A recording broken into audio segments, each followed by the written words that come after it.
இந்திய அரசமைப்பு 12ஆம் வகுப்பு. அரசமைப்பு நிர்ணய சபையின் முதல் கூட்டம் நடைபெற்ற ஆண்டு 9 டிசம்பர் 1946. பாகிஸ்தான் பிரிவினைக்கு பின்னர் மீதமுள்ள இந்தியாவுக்கான அரசமைப்பு நிர்ணய சபை மீண்டும் கூடிய நாள் ஆகஸ்ட் 14, 1947. இந்திய அரசமைப்பு நிர்ணய சபைக்கு மாகாணங்களிலிருந்து தேர்ந்தெடுக்கப்பட்ட உறுப்பினர்களின் எண்ணிக்கை 292. இந்திய அரசமைப்பு நிர்ணய சபைக்கு உஸ்தேச அரசுகளிடமிருந்து தேர்ந்தெடுக்கப்பட்ட உறுப்பினர்கள் 93. இந்திய அரசமைப்பு நிர்ணய சபையால் ஏற்றுக்கொள்ளப்பட்ட நாள் இந்திய அரசமைப்பு அரசியல் நிர்ணய சபையால் ஏற்றுக்கொள்ளப்பட்ட நாள் நவம்பர் 26, 1949. இந்திய அரசமைப்பு அரசியல் நிர்ணய சபையால் ஏற்றுக்கொள்ளப்பட்ட போது கையெழுத்திட்ட உறுப்பினர்களின் எண்ணிக்கை 284. அரசமைப்பு நிர்ணய சபையின் தற்காலிக தலைவராக தேர்ந்தெடுக்கப்பட்டவர் சச்சிதானந்த சின்ஹா. அரசமைப்பு நிர்ணய சபையின் இறுதி நிகழ்வான அரசமைப்பிற்கு ஒப்புதல் தருவதற்கு கூடிய நாள் ஜனவரி 24, 1950. அரசமைப்பு நிர்ணய சபையின் கடைசி கூட்டத்திற்கு தலைமை தாங்கியவர் அம்பேத்கர். அரசமைப்பு நிர்ணய சபையின் நிரந்தர தலைவராக தேர்ந்தெடுக்கப்பட்டவர் ராஜேந்திர பிரசாத். இந்திய அரசமைப்பின் கூட்டாட்சி விதிகள் ஆளுநர் பதவி, நீதித்துறை, பொது தேர்வாணையங்கள், நெருக்கடி கால விதிகள், நிர்வாக விவகாரங்கள் ஆகியவை எங்கிருந்து எடுக்கப்பட்டன? 1935 அரசு சட்டம். கீழ்கண்ட கூற்றுக்களை ஆராய்க. இங்கிலாந்திலிருந்து பெறப்பட்டவை: நாடாளுமன்ற அரசு, ஒற்றை குடியுரிமை, சட்டத்தின் ஆட்சி, நாடாளுமன்றத்தின் செயல்முறைகள், இடைக்கால தடையாணைகள். கீழ்கண்ட கூற்றுகளை ஆராய்க. அமெரிக்காவிலிருந்து பெறப்பட்டவை: நிதி சீராய்வு, குடியரசுத் தலைவர் மீதான பதவி நீக்க தீர்மானம், உச்ச நீதிமன்ற, உயர்நீதிமன்ற நீதிபதிகள், குடியரசு துணைத் தலைவர் போன்றவர் பதவி நீக்கம் செய்யும் முறை. கனடாவிலிருந்து பெறப்பட்டவை: ஒரு வலுவான மத்திய அரசுடன் கூடிய கூட்டாட்சி, மத்திய அரசிடம் இதர அதிகாரங்கள், பொதுப்பட்டியல், மத்திய அரசால் மாநில ஆளுநர் நியமனம், உச்சநீதிமன்றத்தின் அறிவுரை, அதிகார வரம்பு. அனைத்தும் சரி. வணிகம், வர்த்தக சுதந்திரம், நாடாளுமன்ற ஈரவையின் கூட்டுதல் போன்றவை எந்த நாட்டு அரசமைப்பிலிருந்து எடுத்தாளப்பட்டது? ஆஸ்திரேலியா. நெருக்கடி கால நிலைகளில் அடிப்படை உரிமைகள் பறிப்பு எந்த நாட்டிலிருந்து எடுக்கப்பட்டது? ஜெர்மனி. வெய்மர் அரசமைப்பு. அடிப்படை கடமைகள், முகவுரையில் சமூக, பொருளாதார, அரசியல், நீதியின் மாண்புகள், அடிப்படை கடமைகள் ஆகியவை எந்த நாட்டு அரசமைப்பிலிருந்து எடுக்கப்பட்டது? Soviet union. குடியரசு, முகப்புரையில் சுதந்திரம், சமத்துவம், சகோதரத்துவம் ஆகியவை எந்த நாட்டிலிருந்து இடம்பெறப்பட்டவை? பிரான்ஸ். அரசமைப்பு திருத்த சட்டம் செயல்முறை, மாநிலங்களவைக்கு உறுப்பினர்களின் தேர்வு ஆகிய எந்த நாட்டிலிருந்து பெறப்பட்டவை? தென்னாப்பிரிக்கா. இந்திய அரசமைப்பில் உள்ள பகுதி 4 அரசின் வழிகாட்டு நெறிமுறைகள் எந்த நாட்டிலிருந்து எடுக்கப்பட்டது? அயர்லாந்து. இந்திய அரசமைப்பின் சிறப்பியல்களில் பொருந்தாதது: இரட்டை குடியுரிமை. இந்திய அரசமைப்பில் சமதர்மம் என்ற சொல் எத்தனையாவது அரசமைப்பு சட்டத்திருத்தத்தின் மூலம் இணைக்கப்பட்டது? 42வது சட்டத்திருத்தம்.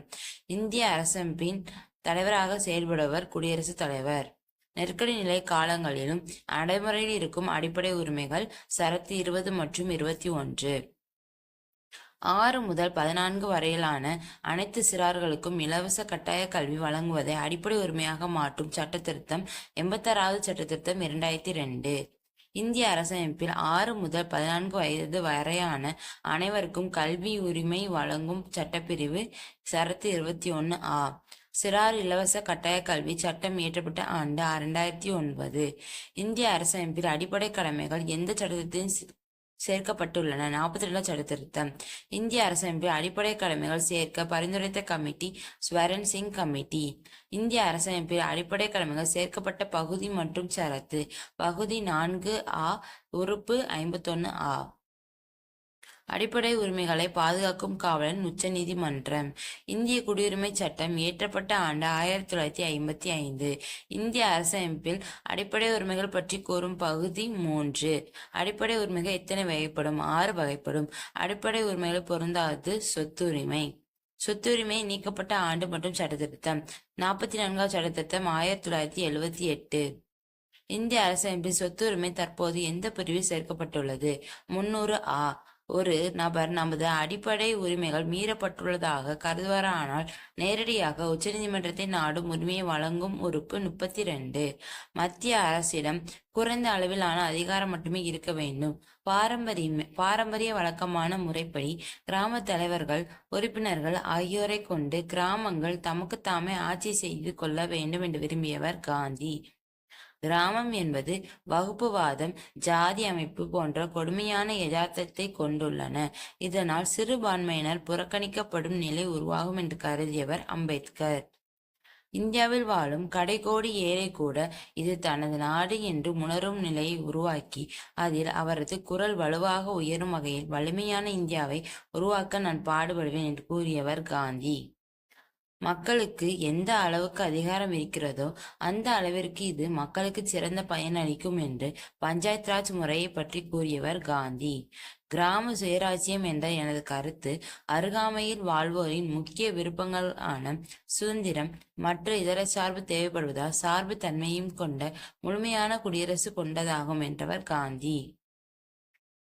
கிராம பஞ்சாயத்து அமைப்புகள் உருவாக்குவதற்கான நடவடிக்கைகளை மாநில அரசு மேற்கொள்ள வேண்டும் என்று கூறும் அரசியலமைப்பு விதி 40. இந்திய அரசியலமைப்பு கூறும் அடிப்படை கடமைகள் எத்தனை? 11. பொறுத்துக. வறியவர்களுக்கு இலவச சட்ட உதவி. உறுப்பு 39A. பெண்களுக்கான மகப்பேறு விடுப்பு. உறுப்பு 42. ஆண்கள் பெண்கள் சம ஊதியம். உறுப்பு 43. உறுப்பு 39. கூட்டுறவு சங்கங்களை அமைத்தல். உறுப்பு 43A. குடிமக்கள் அனைவருக்கும் ஒரே மாதிரியான சட்டம். உறுப்பு 44. இந்திய ஒன்றியத்தின் நாடாளுமன்றம் குடியரசுத் தலைவரும் ஈரவைகளும் கொண்டது என கூறும் அரசியலமைப்பு 79. மாநிலங்களவை அல்லது மேலவை அல்லது ராஜ்யசபாவில் உள்ள மொத்த உறுப்பினர்கள் 250. மாநிலங்களவைக்கு குடியரசுத் தலைவரால் நியமிக்கப்படும் நியமன உறுப்பினர்களின் எண்ணிக்கை 12. மக்களவைக்கு மக்களால் தேர்ந்தெடுக்கப்படும் உறுப்பினர்களின் எண்ணிக்கை 543. மாநிலங்களவையின் பதவிக்காலம் நிரந்தரமானது. மாநிலங்களவை உறுப்பினர்களின் பதவிக்காலம் 6 ஆண்டுகள். மாநிலங்களவை மேலவை எப்போது முதல் அழைக்கப்படுகிறது? 1954 ஆகஸ்ட் 23. மாநிலங்களவையின் முதல் கூட்டம் நடைபெற்ற நாள் 1953 மே 13. மாநிலங்களவையின் தலைவராக செயல்படுபவர் குடியரசு துணைத் தலைவர். இந்தியா, அதாவது பாரதம், மாநிலங்களின் ஒன்றியமாக இருக்கும் என கூறும் அரசியலமைப்பு சட்டப்பிரிவு உறுப்பு 1.1. திராவிட முன்னேற்றக் கழகம் ஆட்சியில் சுயமரியாதை திருமணங்கள் அங்கீகரிக்கப்பட்ட ஆண்டு 1967. தமிழ்நாடு மாநில சட்டமன்றத்திற்கு 189 உறுப்பினர்களை பொது தொகுதிகளிலிருந்தும் 45 உறுப்பினர்களை தனி தொகுதிகளிலிருந்தும் தேர்ந்தெடுக்கப்படுகின்றனர். சட்டமன்றத்தில் முதல் கூட்டத்தொடர் தொடங்கிய நாள் 3/5/1952. சட்டமன்றத்தில் ஆங்கிலோ இந்திய பிரதிநிதி ஒருவர் ஆளுநரால் நியமிக்கப்படுவது குறித்து கூறும் அரசமைப்பு சட்டப்பிரிவு 333. சட்டத்திருத்தத்தை பற்றி கூறும் உறுப்பு 368. அரசமைப்பு திருத்த சட்டங்கள் எத்தனை வகைகள் உள்ளன? 3. அரசமைப்பு திருத்த சட்ட முன்வரைவு பற்றி கூறும் உறுப்பு 368(2). கீழ்காணும் கூற்றுக்களை ஆராய்க. அமைச்சர் அல்லாத உறுப்பினர்கள் தாக்கல் செய்யும் சட்ட முன்வரைவு தனிநபர் முன்வரைவு என்று அழைக்கப்படுகிறது. தனிநபர் சட்ட முன்வரைவு மீதான விவாதம் அடுத்தடுத்த வாரத்தின் வெள்ளிக்கிழமைகளில் பிற்பகல் 2 மணி முதல் 6 மணி வரை நடைபெறும்.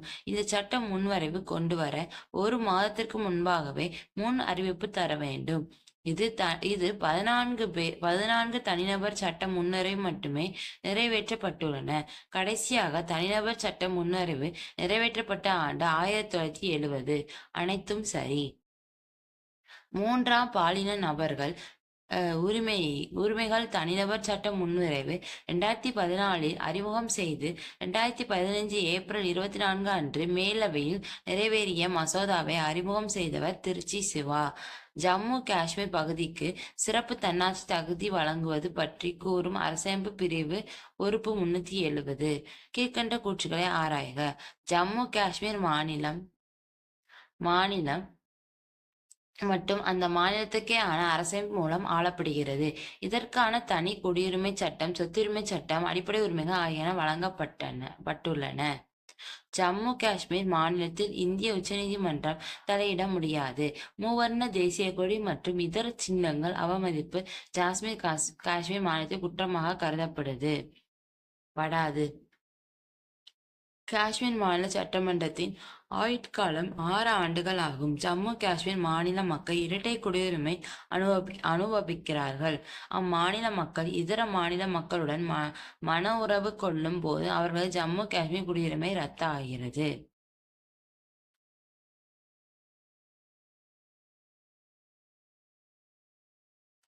கீழ்கண்ட கூற்றுகளை ஆராய்க. ஜம்மு காஷ்மீர் பகுதிக்கு சிறப்பு தகுதி வழங்கும் வகையில் அரசமைப்பில் இணைக்கும்படியான பொருத்தமான உறுப்புகளை முன்வரைவு செய்யும் பொருட்டு அன்றைய சட்ட அமைச்சர் டாக்டர் B.R. அம்பேத்கர் சந்தித்து ஆலோசிக்கும்படி காஷ்மீர் தலைவர் ஷேக் அப்துல்லாவை 1949 அன்றைய பிரதமர் ஜவஹர்லால் நேரு கேட்டுக்கொண்டார். அரசமைப்பு பகுதி 21 கீழ் தற்காலிக மற்றும் இடைமாற்றம் வழங்குதல் என்னும் தலைப்பின் கீழ் அரசமைப்பு திருத்தப்பட்டு காஷ்மீருக்கு சிறப்பு தகுதி வழங்கும் உறுப்பு 370 சேர்க்கப்பட்டது. அரசமைப்பு உறுப்பு 370 கீழ் ஜம்மு காஷ்மீர் அரசின் எல்லைகளை குறைக்கவோ விரிவாக்கம் செய்யவோ இந்திய நாடாளுமன்றத்தில் அதிகாரம் கிடையாது. இந்திய அரசமைப்பின் முதன்மை வரைவாளர் 370 வரைவை எழுத மறுத்தார். கோபாலசுவாமி இந்த பிரிவை எழுதினார். கூற்று 4 மட்டும் தவறு. சென்னையை தலைநகரமாக கொண்டு தெலுங்கு பேசும் மக்களை பிரித்து தனி மாநிலம் அமைக்க வேண்டும் என்று பொட்டி ஸ்ரீராமலு உண்ணாவிரதம் போராட்டம் நடத்திய ஆண்டு 1952. மதராஸ் மாநிலத்தை தமிழ்நாடு என பெயர் மாற்றம் செய்ய வேண்டும் என கூறி சங்கரலிங்கனார் உண்ணாவிரத்தை தொடங்கிய ஆண்டு 1956 ஜூலை 20. மதராஸ் மாநிலத்தை தமிழ்நாடு என பெயர் மாற்றம் செய்ய வேண்டும் என கூறி சங்கரலிங்கனார் உண்ணாவிரத்தை உயிர் நீத்த நாள் 1956 அக்டோபர் 13. மதராஸ் மாநில பெயர் மாற்றம் சட்டம் நிறைவேற்றப்பட்ட தமிழ்நாடு என பெயர் மாற்றம் செய்யப்பட்ட ஆண்டு 1969. கீழ்கண்ட கூற்றுகளை ஆராய்க. ஒரு சட்ட முன்வரைவு ஒரு அவையில் நிறைவேற்றப்பட்டு மற்றொரு அவையால் நிராகரிக்கப்படும் போது அல்லது ஏதேனும் ஒரு ஆட்சேபனை எழுப்பப்படும் போது அல்லது 6 வாரத்திற்கும் அதிகமாக இழுபறி நிலை நீடிக்கும் போதும் குடியரசுத் தலைவர் ஈரவைகளின் கூட்டுக்கூட்டத்தை கூட்டி தீர்வு காணலாம். நாடாளுமன்ற கூட்டுக்கூட்டத்திற்கு தலைமை தாங்குபவர் லோக்சபா சபாநாயகர். அந்த முன்வரைவு அமர்ந்துள்ள ஈரவைகளின் மொத்த உறுப்பினர்களில் பெரும்பான்மை வாக்குகளை பெற்றால் அந்த முன்வரைவு நிறைவேற்றப்படும். ஆனால் பண முன்வரைவு அல்லது அரசியல் திருத்த சட்டம் ஆகியவற்றின் போது இது போன்ற கூட்டத்தினை கூட்டி சட்டமாக்க இந்திய அரசமைப்பு அனுமதிக்கவில்லை. அனைத்தும் சரி. அரசமைப்பில் தரப்படாத நிறுவனம் எது? திட்ட ஆணையம். இந்திய அரசமைப்பு நிர்ணய சபை நடைபெற்ற காலம் 9 டிசம்பர் 1946 முதல் 24 ஜனவரி 1950. கீழ்காணும் சொற்கள் முகப்புரையில் எந்த வரிசையில் இடம்பெற்று உள்ளன? இறையாண்மை, சமதர்ம, மதச்சார்பின்மை, மக்களாட்சி, குடியரசு. இந்தியா ஒரு இறையாண்மை, சமதர்ம, மதச்சார்பின்மை, மக்களாட்சி, குடியரசு நாடு என கூறும் அரசமைப்பு பாகம் எது? முகவுரை. 103வது அரசமைப்பு திருத்த சட்டம் எது பற்றி கூறுகிறது? பொருளாதாரத்தில் பின்தங்கிய வகுப்பினருக்கு 10% இடஒதுக்கீடு. இந்திய அரசமைப்பு சட்ட வரைவு குழு தலைவர் B.R. அம்பேத்கர். இந்தியாவை பொறுத்தவரை நாடாளுமன்றம் அரசாட்சியில் கீழ்காணும் கோட்பாடுகள் எது பின்பற்றப்படுகிறது? அமைச்சரவை உறுப்பினர்கள் அனைவரும் நாடாளுமன்ற உறுப்பினர்கள் ஆவர். நாடாளுமன்றத்தின் நம்பிக்கை நீடிக்கும் வரை அமைச்சர் பதவி வகிப்பார்கள். 1, 2 மட்டும் சரியானது. சட்டமன்றம். ஒரு வருடத்தில் நாடாளுமன்றம் எத்தனை கூட்டத்தொடர்களை நடத்துகிறது? 3. பெண்களுக்கு நாடாளுமன்றம் மற்றும் சட்டமன்றங்களில் 33% இடஒதுக்கீடு செய்யும் சட்ட திருத்த மசோதா மாநிலங்களவையில் நிறைவேற்றப்பட்ட ஆண்டு 2010. நாடாளுமன்றம் வருடத்திற்கு எத்தனை முறை குறையாமல் கூட்ட வேண்டும்? 2 முறை. ஒவ்வொரு வருடமும் நாடாளுமன்றத்தின் முதல் கூட்டத்தொடரின் தொடக்கத்தில் சிறப்புரையை நிகழ்த்துவர் குடியரசுத் தலைவர். மக்களவை, மாநிலங்களவை கூட்டத்தொடர்களை நடத்துவதற்கு மொத்த உறுப்பினர்களின் எண்ணிக்கையில் குறைந்தபட்சம் 10 1 பங்கு எண்ணிக்கை உறுப்பினர்கள் இருக்க வேண்டும். கீழ்கண்ட கூற்று கூற்றுகளை ஆராய்க. மக்களவையின் மொத்த இடங்கள் 545. மக்களால் தேர்ந்தெடுக்கப்பட்டோருக்கான இடங்கள் 543. பெரும்பான்மை பெற 272 இடங்கள் தேவை. ஆங்கிலோ இந்திய சமூகத்தில் இருந்து 2 உறுப்பினர்கள் நியமனம் செய்யப்படுவர். பதவிக்காலம் 5 ஆண்டுகள். மக்களவையில் ஆளும் கட்சி நம்பிக்கை வாக்கு இருக்கும் வரை. ஆளுங்கட்சியின் தலைவர் பிரதமர். அமைச்சர்களை பிரதமர் தேர்வு செய்கிறார். அனைத்தும் சரி. மாநிலத்தில் உள்ள எத்தனை சட்டமன்ற தொகுதிகள் சேர்ந்தது ஒரு நாடாளுமன்ற தொகுதியாகும்? 6. மக்களவை தலைமைச் செயலகத்தின் நிர்வாக தலைவர் சபாநாயகர். குடியரசுத் தலைவர் உரைக்கு நன்றி தெரிவிக்கும் தீர்மானத்தை முன்மொழிவது சபாநாயகர். கீழ்கண்ட கூற்றுகளை ஆராய்க. ஒரு திருத்த சட்டம் முன்மொழிவதற்கு சபாநாயகரின் அனுமதி பெற வேண்டும். அந்த திருத்த சட்டம் முன்வரவை அனுமதிப்பதா இல்லையா என்பதை சபாநாயகர் தான் தீர்மானிப்பார். மன்றத்தின் உரிமைகள், சிறப்புரிமைகள் மற்றும் கலந்தாய்வு குழு, சிறப்பு குழு, ஆலோசனை குழு போன்ற பல்வேறு குழுக்கள் மற்றும் அவற்றின் உறுப்பினர்கள் ஆகியோரின் உரிமைகளின் பாதுகாவலராக சபாநாயகர் செயல்படுவார். சிறப்புரிமை குறித்த எந்த விளக்கமும் வேண்டி ஆய்வு செய்யவும், விசாரணை நடத்தவும் மற்றும் அறிக்கை அளிக்கவும் உரிமை குழுக்கு பரிந்துரைப்பது சபாநாயகரின் மற்றொரு முக்கியமான அதிகாரம் ஆகும். உறுப்பினர்கள் எழுப்பும் கேள்விகள், அளிக்கும் பதில்கள், விளக்கங்கள் மற்றும் அறிக்கைகள் அனைத்தும் சபாநாயகரை நோக்கி இருக்க வேண்டும். அனைத்தும் சரி. நிதி முன்வரைவு என்று சான்றளிக்கும் அதிகாரம் படைத்தவர் சபாநாயகர். சபாநாயகர் எந்த சட்டத்திட்டத்தின்படி ஒரு உறுப்பினரை கட்சி தாவலின் அடிப்படையில் தகுதி இழப்பு செய்து ஒழுங்கு நடவடிக்கை எடுக்கிறார்? 52வது சட்டத்திருத்தம். மக்களவையின் உறுப்பினர்களின் எண்ணிக்கை எத்தனைக்கு மிகாமல் இருக்க வேண்டும்? 552. ஒன்றிய ஆளுகைக்கு உட்பட்ட பகுதியிலிருந்து மக்களவைக்கு தேர்ந்தெடுக்கப்படும் உறுப்பினர்களின் எண்ணிக்கை 20க்கு மிகாமல் இருக்க வேண்டும். இந்திய நாடாளுமன்றத்தின் 2வது ஆட்சி மன்றம் மாநிலங்களவை என அழைக்கப்படுகிறது. இந்திய நாடாளுமன்றத்தின் மேலவையான ராஜ்யசபா அமைக்கப்பட்ட ஆண்டு 1952 ஏப்ரல் 3. ராஜ்யசபாவில் 12 நியமன உறுப்பினர்கள் நியமனம் செய்பவர் குடியரசுத் தலைவர். மாநிலங்களவையின் அலுவல் வழி தலைவராக செயல்படுபவர் துணை குடியரசுத் தலைவர். மாநிலங்களவை உறுப்பினராக தேர்ந்தெடுக்கப்பட்ட வயது 30. இந்தியாவில் மாநிலங்களவையில் பிரதிநிதித்துவம் அந்தந்த மாநிலத்தின் மக்கள் தொகை அடிப்படையில் அமைந்துள்ளது. உத்தரப்பிரதேச மாநிலத்தில் இருந்து மாநிலங்களவைக்கு தேர்ந்தெடுக்கப்படும் உறுப்பினர்கள் எண்ணிக்கை 31. தமிழ்நாட்டிலிருந்து மாநிலங்களவைக்கு தேர்ந்தெடுக்கப்படும் உறுப்பினர்கள் எண்ணிக்கை 18. ஒவ்வொரு மாநிலங்களிலிருந்தும் மாநிலங்களவைக்கு தேர்ந்தெடுக்கப்படும் உறுப்பினர்களின் எண்ணிக்கை அரசமைப்பின் எந்த அட்டவணையில் இடம்பெற்றுள்ளது? 4வது அட்டவணை. கீழ்கண்ட கூற்றுகளை ஆராய்க. மக்களவையின் சிறப்பு அதிகாரம் என்னவென்றால், நிதிநிலை அறிக்கை அல்லது பணம் சம்பந்தப்பட்ட எந்த ஒரு சட்டத்தையும் அது நிறைவேற்றினால் அதை மாநிலங்களவை நிராகரிக்க முடியாது. ஆனால் மாநிலங்களவை அந்த சட்டத்தை 14 நாட்களுக்கு மட்டுமே கால தாமதப்படுத்த முடியும். மேலும் அந்த சட்டத்தில் மாநிலங்களவை ஏதாவது மாற்றம் செய்வதற்கு ஆலோசனை கூறினால் அதை ஏற்றுக்கொள்வதும் நிராகரிப்பதும் மக்களவையின் உரிமை இல்லை. உரிமை உண்டுன்னு வரணும், உரிமை இல்லை என்று. அப்ப 3வது கூற்று தவறு. துணை குடியரசுத் தலைவரின்